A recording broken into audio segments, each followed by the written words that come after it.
Justamente esto es lo que hablábamos, la recolección de basura. Veamos. Los camiones recolectores de basura de la Ciudad de México podrán recibir de los hogares, entre otros, cascajo, llantas viejas de automóviles y muebles. Y es que la Asamblea Legislativa aprobó cambios a la Ley de Residuos Sólidos en materia de recolección de residuos de manejo especial, con lo cual se busca que estos desechos tengan un adecuado destino final.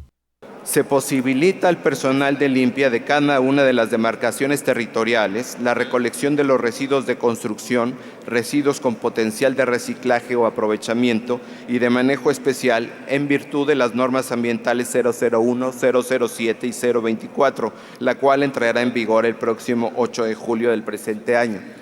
Entre las reformas aprobadas también se estipulan categorías de separación de la basura para que durante el proceso de recolección se garanticen tanto el reciclaje como el manejo postconsumo de los diferentes residuos que son generados.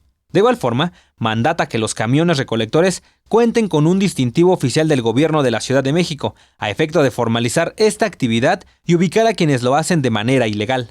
Finalmente, en materia de Código Penal, se establece como delito la autorización por parte de aquellos servidores públicos, la descarga, depósito o transporte de residuos sólidos sin que se reúnan los requisitos relativos al pago de derechos respectivo y la documentación comprobatoria en términos de la legislación aplicable.